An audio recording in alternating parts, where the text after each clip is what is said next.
നമസ്കാരം, ഞാൻ അനിഷ വൈശാഖ്. എല്ലാവർക്കും ഇന്നത്തെ വീഡിയോയിലേക്ക് സ്വാഗതം. ഇന്ന് നമ്മൾ അളവ് കപ്പുകളൊന്നും യൂസ് ചെയ്യാതെ വളരെ സിമ്പിളായിട്ട് നമ്മുടെ വീട്ടിൽ തന്നെ അവൈലബിൾ ആയിട്ടുള്ള ഒരു കുക്കറിലോ അല്ലെങ്കിൽ ഇതേപോലുള്ള ഒരു പാത്രത്തിലോ നമുക്ക് ഉണ്ടാക്കിയെടുക്കാം. അതുപോലെ തന്നെ ഇതിലുള്ള ഇൻഗ്രീഡിയൻസ് ഒക്കെ ഒരുവിധം നമ്മുടെ വീട്ടിൽ തന്നെ അവൈലബിൾ ആയിട്ടുള്ളതാണ്. വളരെ ടേസ്റ്റി ആയിട്ടുള്ള കേക്കാണ്. അപ്പോൾ നമുക്ക് കേക്ക് ഉണ്ടാക്കാൻ തുടങ്ങാം.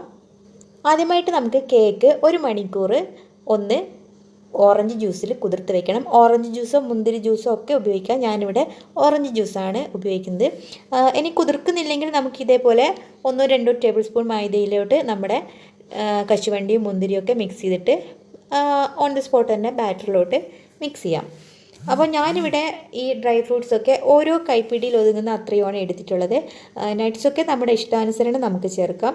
മെയിൻ ഇൻഗ്രീഡിയൻ്റ് ആയിട്ടുള്ള നട്ട് കശുവണ്ടിയും അതുപോലെ തന്നെ മുന്തിരിയുമാണ്. മുന്തിരി ഞാൻ കുറച്ച് കൂടുതൽ എടുത്തിട്ടുണ്ട്. മുന്തിരിയാണല്ലോ നമ്മൾ കടയിൽ നിന്ന് വാങ്ങിക്കുന്നതിൽ കൂടുതലും കാണാൻ പറ്റുക. പിന്നെ കുറച്ച് ടൂട്ടി ഫ്രൂട്ടിയും കൂടി എടുത്തിട്ടുണ്ട്. ഇത് ഓപ്ഷണലാണ്, കയ്യിലുണ്ടെങ്കിൽ മാത്രം ചേർത്താൽ മതി. ഇനി നമുക്കിതിലോട്ട് ഓറഞ്ച് ജ്യൂസ് ചേർത്ത് കൊടുക്കാം. ഓറഞ്ച് ജ്യൂസ് ഞാൻ ഒരു ഓറഞ്ചിൻ്റെ ജ്യൂസാണ് ഇവിടെ എടുത്തിട്ടുള്ളത്. കൈ വെച്ചിട്ട് പിഴിഞ്ഞിട്ട് എടുത്താൽ മതി. നമുക്ക് 1 മണിക്കൂർ അത് കുതിർത്ത് വയ്ക്കാം. അപ്പോഴേക്കും നമുക്ക് ഈ പഞ്ചസാര ഒന്ന് കരിച്ചെടുക്കാം. ഈ ഒരു സ്റ്റീൽ ഗ്ലാസ്സിലാണ് ഞാൻ അളവുകളൊക്കെ എടുക്കാൻ പോകുന്നത്. അപ്പോൾ ആ സ്റ്റീൽ ഗ്ലാസ്സിൻ്റെ 1/4 ഗ്ലാസ് പഞ്ചസാരയാണ് ഇവിടെ എടുത്തിട്ടുള്ളത്. ഇനി നമുക്കിതൊന്ന് കരിച്ചെടുക്കാം.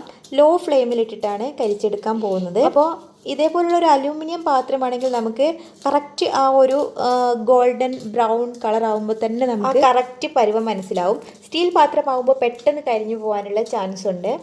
അപ്പോൾ നമുക്കിത് ഇനി ലോ ഫ്ലെയിമിലിട്ടിട്ട് ഇതേപോലെ ഇളക്കി അരിച്ചെടുക്കാം. അതുപോലെ തന്നെ നമുക്ക് ഇതിലോട്ട് ഒഴിക്കാൻ ഒരു 1/4 ഗ്ലാസ് തിളച്ച ചൂടുവെള്ളം കൂടി വേണം. അപ്പോൾ ഇപ്പോൾ നല്ലൊരു ഡാർക്ക് ഗോൾഡൻ റെഡിഷ് കളറായി മാറിയിട്ടുണ്ട്. അപ്പോൾ ഈ ഒരു സമയമാകുമ്പോൾ നമ്മൾ പെട്ടെന്ന് സ്പീഡിൽ ഇളക്കി കൊടുക്കുക. എന്നിട്ട് അതിൽ നിന്ന് ചെറുതായിട്ട് പുക വരാൻ തുടങ്ങും. ആ ഒരു ടൈം ആകുമ്പോൾ നമുക്കിതിലോട്ട് വെള്ളം ഒഴിച്ചു കൊടുക്കാം. 1/4 ഗ്ലാസ്സാണ് ഞാൻ ഒഴിച്ചു കൊടുക്കുന്നത്. എന്നിട്ട് നമുക്ക് വെള്ളം ഒഴിച്ചിട്ട് കുറച്ച് ഫ്ലെയിം കൂട്ടിക്കൊടുക്കാം. ഒരു മീഡിയത്തിലോ അല്ലെങ്കിൽ ഹൈയിലിട്ടാലും കുഴപ്പമില്ല. എന്നിട്ട് നന്നായിട്ട് ഒന്നുകൂടെ തിളച്ച് ആ 1/4 ഗ്ലാസ് വെള്ളം കുറച്ചുകൂടി ഒന്ന് തിളച്ച് വറ്റി വരുമ്പോൾ നമുക്ക് ഓഫ് ചെയ്യാം. നമുക്ക് മൈദയൊന്ന് അളന്നെടുക്കാം. മൈദ ഞാൻ ഇതേപോലുള്ള ഒരു ഗ്ലാസ്സിലാണ് അളന്നെടുക്കാൻ പോകുന്നത്. ഈ ഒരു ഗ്ലാസിൻ്റെ 1/4 ഗ്ലാസ്സാണ് നമ്മൾ നേരത്തെ പഞ്ചസാര കരിച്ചെടുത്തത്.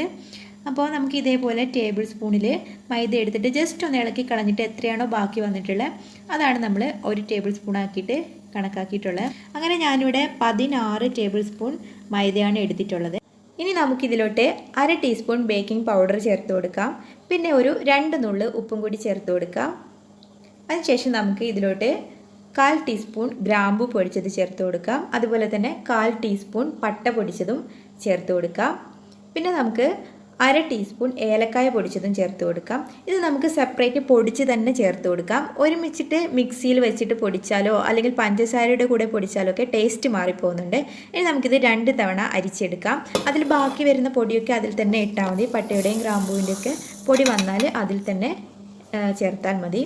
അതിനുശേഷം നമുക്ക് 1/2 ഗ്ലാസ് പഞ്ചസാര ഒന്ന് പൊടിച്ചെടുക്കാം. പിന്നെ ഇതിലോട്ട് 1 മുട്ട ചേർത്ത് കൊടുക്കാം, തണുപ്പില്ലാത്ത മുട്ട. അതിനുശേഷം 1/2 ടീസ്പൂൺ വാനില എസൻസും കൂടി ചേർത്ത് കൊടുക്കുന്നുണ്ട്. എന്നിട്ട് നന്നായിട്ടൊന്ന് അടിച്ചെടുത്തതിന് ശേഷം നമുക്കിതിലോട്ട് നമ്മുടെ സെയിം ഗ്ലാസിൻ്റെ 1/4 ഗ്ലാസ് സൺഫ്ലവർ ഓയിലും കൂടി ചേർത്തിട്ട് ഒന്നുകൂടെ മിക്സിയിൽ വെച്ചിട്ട് അടിച്ചെടുക്കാം.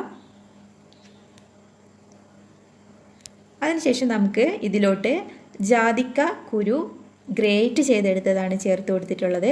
നമ്മുടെ തോരനൊക്കെ ഗ്രേറ്റ് ചെയ്യുന്നതിൽ വെച്ചിട്ട്. പിന്നെ നമുക്ക് വേണ്ടത് മെയിൻ ഇൻഗ്രീഡിയൻ്റ് ആണ്. ഇത് ഓറഞ്ചിൻ്റെ തൊലി കൊണ്ട് ഉണ്ടാക്കിയെടുത്തിട്ടുള്ളതാണ്. ഓറഞ്ചിൻ്റെ തൊലിയുടെ ഉള്ളിലുള്ള ഈ വൈറ്റ് ഭാഗം മുഴുവനായിട്ട് ചുരണ്ടിക്കളഞ്ഞതിന് ശേഷം ഇത് 3 തവണ വെള്ളത്തിലിട്ട് തിളപ്പിച്ചിട്ട് വേവിച്ചെടുത്തതാണ്. ഒരു തവണ തിളപ്പിച്ചതിന് ശേഷം അതിൻ്റെ വെള്ളം കളഞ്ഞ് അടുത്ത തവണ പിന്നെയും വെള്ളം ഒഴിച്ച് തിളപ്പിച്ച് അങ്ങനെ അതിനുശേഷം ഇത് തണുത്ത് വന്നതിന് ശേഷം ചൂടാറിയതിന് ശേഷം ചെറിയ പീസുകളായി കട്ട് ചെയ്തിട്ട് നമ്മുടെ സെയിം ഗ്ലാസിൻ്റെ ഒരു 1/4 ഗ്ലാസ് പഞ്ചസാര കുറച്ച് 1/4 ഗ്ലാസ് വെള്ളം കൂടി ചേർത്തിട്ട് ഒന്ന് തിളപ്പിച്ച് അതൊരു ഒട്ടുന്ന രീതിയിലാവുമ്പോൾ, അതായത് നമ്മുടെ കയ്യിൽ ഇങ്ങനെ വെച്ചിട്ട് നമ്മളിങ്ങനെ നോക്കുമ്പോൾ അത് നമ്മുടെ കയ്യിൽ ഒട്ടുന്ന 2 വിരൽ കൊണ്ട് ഇങ്ങനെ തൊട്ട് നോക്കുമ്പോൾ ഒരു ഒറ്റനൂൽ പരുവം പോലെയാവും. അപ്പോൾ നമുക്ക് ഇതിലോട്ട് നമ്മുടെ ഓറഞ്ച് തൊലി കട്ട് ചെയ്തത് വെച്ചിട്ടുള്ളത് ചേർത്തിട്ട് നന്നായിട്ടൊന്ന് തിളപ്പിച്ച് വറ്റിച്ചെടുക്കാം. അത് തണുത്തതിന് ശേഷം നമുക്ക് ഇതേപോലെ നമ്മുടെ ബാറ്ററിലോട്ട് മിക്സ് ചെയ്ത് കൊടുക്കാം. അപ്പോൾ ഇത് ഒരു ഓറഞ്ചിൻ്റെ തൊലി മാത്രമേ ഞാൻ ഇതേപോലെ ചെയ്തിട്ടുള്ളൂ. അത് തന്നെ നമുക്ക് 2-3 തവണ യൂസ് ചെയ്യാനുണ്ട്. അതുപോലെ തന്നെ ഇത് വാങ്ങിക്കാൻ കിട്ടും. 15 രൂപയോ 20 രൂപയോ മറ്റോ ആണ് ഇതിൻ്റെ വില. പക്ഷേ എല്ലാ സ്ഥലത്തും കിട്ടില്ല. ഇതേപോലെ കേക്കിൻ്റെ സാധനങ്ങൾ വാങ്ങിക്കുന്ന ഷോപ്പിൽ മാത്രമേ കിട്ടുള്ളൂ. പക്ഷേ നമുക്ക് സിമ്പിളായിട്ട് വീട്ടിൽ തന്നെ ഉണ്ടാക്കിയെടുക്കാം. അപ്പോൾ ഇതെന്തായാലും എല്ലാവരും ഒന്ന് ഉണ്ടാക്കി ഇതിൽ ചേർക്കണം. ഇതിൻ്റെ ടേസ്റ്റ് വരുമ്പോഴാണ് നമ്മുടെ ശരിക്കുള്ള ആ പ്ലം കേക്കിൻ്റെ ടേസ്റ്റ് നമുക്ക് കിട്ടുന്നത്. ഓറഞ്ച് ജസ്റ്റ് 1 ടീസ്പൂണാണ് ഞാനിവിടെ ചേർത്തിട്ടുള്ളത്. ഇതും കൂടി ചേർത്തിട്ട് നമുക്ക് ബാറ്റർ നന്നായിട്ടൊന്ന് മിക്സ് ചെയ്തെടുക്കാം. അതിനുശേഷം നമുക്ക് ഇതിലോട്ട് നമ്മൾ അരിച്ചു വെച്ചിട്ടുള്ള പൊടികൾ ചേർത്ത് കൊടുക്കാം. നമ്മുടെ ബാറ്റർ ഒന്ന് തിക്കായിട്ട് വരുന്നുണ്ട്. ഇനി നമുക്ക് ഇതിലോട്ട് നമ്മൾ നേരത്തെ കരിച്ചു വെച്ചിട്ടുള്ള പഞ്ചസാരയുടെ ആ സിറപ്പും കൂടി ചേർത്ത് കൊടുക്കാം. ഇതിൻ്റെ മുൻപ് എന്നോടൊരു കാര്യം പറയാൻ വിട്ടുപോയിട്ടുണ്ടായിരുന്നു. അതായത് നമ്മുടെ പഞ്ചസാര സിറപ്പ് വെള്ളമൊക്കെ ഒഴിച്ചിട്ട് തിളപ്പിച്ചിട്ട് കുറുകി വരുന്ന ആ ഒരു ടൈമിൽ നമുക്ക് 1-1.5 ടീസ്പൂണോ ലെമൺ ജ്യൂസും കൂടി ചേർത്ത് കൊടുക്കാം. ചെറുനാരങ്ങ നീരും കൂടി ചേർത്ത് കൊടുക്കാം. അല്ലെങ്കിൽ ഈ ഒരു സിറപ്പ് നല്ല കട്ടിയായിട്ട് തിക്കായിട്ട് പോകാനുള്ള ചാൻസ് ഉണ്ട്. അത് തടയാൻ വേണ്ടിയിട്ടാണ് നമ്മൾ ചെറുനാരങ്ങ നീര് ചേർത്ത് കൊടുക്കുന്നത്. നമുക്ക് ഇനി നമ്മുടെ നട്ട്സൊക്കെ ഇതിലോട്ട് ചേർത്ത് കൊടുക്കാം. നമ്മൾ ഓറഞ്ച് ജ്യൂസിലാണ് നട്ട്സ് കുതിരാൻ വേണ്ടി വെച്ചിട്ടുണ്ടായിരുന്നത്. അപ്പോൾ ഈ ഒരു ഓറഞ്ച് ജ്യൂസ് അതിൽ ബാക്കി കാണും. അത് ഞാൻ ഉപയോഗിക്കുന്നില്ല. കാരണം അതും കൂടി വരുമ്പോൾ നമ്മുടെ ബാറ്ററി ലൂസായി പോകാനുള്ള ചാൻസ് ഉണ്ട്. നല്ല തിക്കായിട്ടുള്ള ബാറ്ററാണ് നമുക്ക് വേണ്ടത്. എന്നാലേ നമ്മുടെ ഈ മുന്തിരിയും കശുവണ്ടിയും ഒക്കെ സെപ്പറേറ്റ് ആയിട്ട് കിടക്കുള്ളൂ. അല്ലെങ്കിൽ കേക്ക് കുക്കായിട്ട് വരുമ്പോൾ നട്ട്സ് എല്ലാം കൂടെ അടിയിലോട്ട് പോയിട്ട് പിന്നെ നമുക്ക് കേക്കിൻ്റെ അടിയിലാണ് നട്ട്സൊക്കെ കാണാൻ പറ്റുക കേക്ക് കട്ട് ചെയ്യുമ്പോൾ. ഇനി നമുക്ക് കേക്ക് കുക്ക് ചെയ്യാൻ വേണ്ടിയിട്ട് വെക്കാം. അപ്പോൾ 2 തരത്തിൽ ഞാൻ കേക്ക് ഉണ്ടാക്കുന്നുണ്ട്. ഒന്ന് ഇതേപോലുള്ള നമ്മുടെ തവ ചൂടാക്കിയിട്ട് അതിൽ ആണ് വെക്കാൻ പോകുന്നത്. പിന്നെ ഞാൻ ഇതിൻ്റെ മുകളിൽ കുറച്ച് ഡെക്കറേഷനൊക്കെ ചെയ്തിട്ടുണ്ടായിരുന്നു നട്ട്സും ഇതൊക്കെ വെച്ചിട്ട്. ഫ്ലെയിം മീഡിയത്തിലാണ് ഇടുന്നത്. കുക്കറിൽ ഉണ്ടാക്കുന്നത് അതുപോലെ തന്നെ തവ ഞാൻ 5 മിനിറ്റ് മീഡിയം ഫ്ലെയിമിൽ ചൂടാക്കിയിട്ടുണ്ടായിരുന്നു. കുക്കറും ഇതേപോലെ തന്നെ 5 മിനിറ്റ് മീഡിയം ഫ്ലെയിമിൽ ചൂടാക്കിയിട്ടുണ്ട്. സ്റ്റാൻഡായിട്ടൊരു പഴയ പാത്രം വെച്ച് കൊടുത്തിട്ടുണ്ട്. ഇനി നമുക്കിത് വിസിൽ ഊരി മാറ്റിയതിന് ശേഷം മൂടി വെച്ചിട്ട് മീഡിയം ഫ്ലെയിമിൽ ഇട്ടിട്ട് തന്നെ കുക്ക് ചെയ്യാൻ വേണ്ടിയിട്ട് വയ്ക്കാം. ഇതിൽ കുക്കറിൽ വച്ചിട്ടുള്ളതാണ് പെട്ടെന്ന് ആയിട്ടുള്ളത്. 40 മിനിറ്റ് കൊണ്ട് കുക്കറിൽ വച്ചിട്ടുള്ളത് കുക്കായിട്ട് വന്നിട്ടുണ്ട്. ഇത് കുക്കായിട്ടുണ്ട് എന്നുള്ള കാര്യം നമുക്ക് പെട്ടെന്ന് തന്നെ മനസ്സിലാക്കാൻ കഴിയും. നല്ല മണമായിരിക്കും ഈ ഗ്രാമ്പുവിൻ്റെയും ഏലക്കായുടെയും അതുപോലെ തന്നെ ജാതിക്ക കുരു ചേർത്തതിൻ്റെയും ഒക്കെ നല്ല മണം വരാൻ തുടങ്ങും. അപ്പോൾ നമുക്ക് അടപ്പ് തുറന്ന് നോക്കാം. അപ്പോൾ നമുക്ക് ഈ കേക്ക് ഇനി കട്ട് ചെയ്ത് നോക്കാം എങ്ങനെയുണ്ടെന്ന്. നമ്മുടെ കേക്കിൻ്റെ അകത്തുള്ള നട്ട്സൊക്കെ മുകളിൽ തന്നെയുണ്ട്. ഒന്നും താഴോട്ട് താണൊന്നും പോയിട്ടില്ല. കറക്റ്റ് ബാറ്ററിൻ്റെ പരുവമായതുകൊണ്ടാണ് നമുക്ക് അങ്ങനെ കിട്ടുന്നത്. അല്ലെങ്കിൽ ഇത് നമ്മൾ മുകളിൽ ഡെക്കറേറ്റ് ചെയ്യാൻ വെച്ചിട്ടുള്ള ഈ നട്ട്സൊക്കെ താഴെ അടിയിലോട്ട് പോകും കേക്ക് കുക്കായിട്ട് വരുമ്പോൾ. അപ്പോൾ നിങ്ങൾക്ക് കണ്ടാൽ തന്നെ മനസ്സിലാവും അടിപൊളി ടേസ്റ്റി ആയിട്ടുള്ള കേക്കാണ്.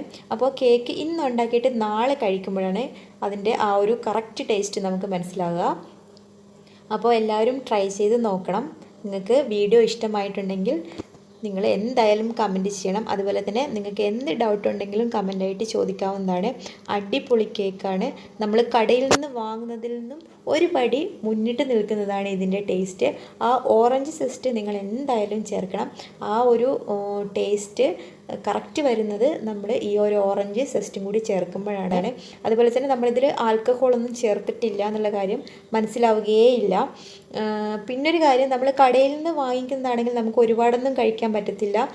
പക്ഷേ ഇതങ്ങനെയല്ല, കഴിക്കുമ്പോൾ പിന്നെയും കഴിക്കാൻ തോന്നും. ആ ഒരു ടേസ്റ്റ് വരുന്നൊരു കേക്കാണ്.